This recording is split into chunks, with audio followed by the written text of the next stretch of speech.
ధనురాశి వారికి అత్యంత శ్రేయోదాయకమైనటువంటి కాలము ఈ ఫిబ్రవరి మాసం.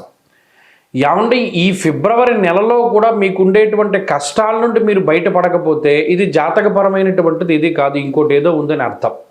ఎందుకంటే గోచార పరంగా 100% తృతీయ స్థానంలోకి రవి, కుజుడు, రాహువు, అలాగే గురుబలం ఉండి చంద్రుడు బలంగా ఉండి అన్ని గ్రహాలు అనుకూలంగా మారబోతూ ఉన్నటువంటి కాలం. అంటే గతం నుండి పడుతూ ఉన్నటువంటి కష్టాల నుండి విముక్తి కనుక ఫిబ్రవరి అలాగే మార్చి మొదటి 2 వారాల్లో కనుక దొరకకపోతే జాతక సమస్య కాదు, ఇంకోటి ఏదో సమస్య ఉందని అర్థం. అంత కాన్ఫిడెంట్గా చెప్పచ్చు. ఎందుకు? ఈ తృతీయ స్థానమందు రవి కానీ తృతీయ స్థానమందు కుజుడు కానీ ఇష్టసిద్ధి సదారోగ్య అన్నారు. ఇప్పుడు ఈ మాసంలో గమనించండి, గత మాసంలో పంచగ్రహ కూటమి మీ 2వ స్థానంలో ఏర్పడింది. మాట మాట్లాడడానికి అవకాశం ఉండదు. పలానా మీ నిర్ణయాన్ని వెళ్ళగక్కడానికి కానీ లేదు పలానాది చేయాలి అన్న మీ థాట్ని 10 మందికి చెప్పడానికి కానీ అవకాశం ఉండదు. నోరు నొక్కేసినట్టు అయిపోతుంది, ఏమి చేయడానికి ఉండదు. ఈ మాసంలో మీకు స్వేచ్ఛ లభిస్తుంది. ఆరోగ్యం, నిత్య సంతోషం, బంధుమిత్ర సమాగమ అన్నారు. అంటే తృతీయంలోకి వెళ్ళినటువంటి రవి అక్కడ ఉన్నటువంటి రాహువుతో కలిసి ద్విగుణీకృతమైనటువంటి ఫలితాన్ని ఇస్తాడు. ఇక్కడ గురుబలం ఉండడం ఒక ప్లస్ పాయింట్.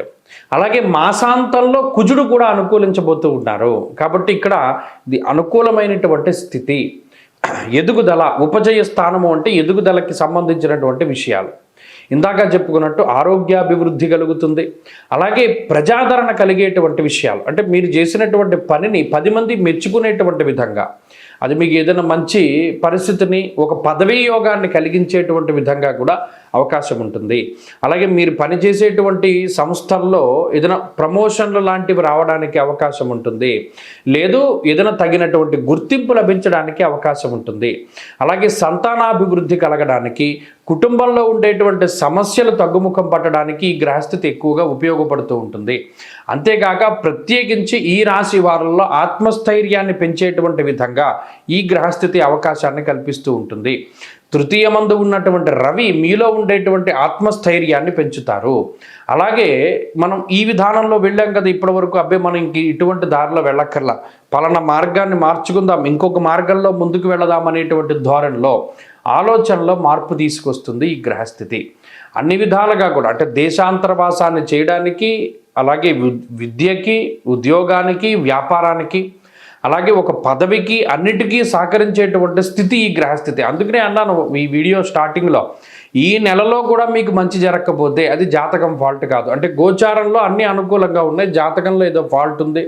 ఒకవేళ జాతకంలో కూడా బాగుండి ఈ 2 బాగుండి అనుకూలించకపోతే ఇంకోటి ఏదో సమస్య ఉంటుంది. ఇది మనం ఒక కొలిక్కి రావడానికి కూడా దీన్ని ఉపయోగించుకోవచ్చు. కాబట్టి ధనురాశి వారికి ఇది అద్భుతమైనటువంటి కాలము.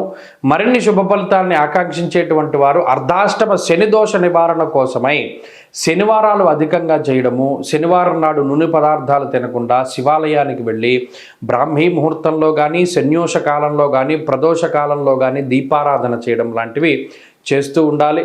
దానివల్ల కుటుంబపరమైనటువంటి సమస్యల నుండి బయటపడి మానసిక ప్రశాంతత అభివృద్ధి కలుగుతుంది.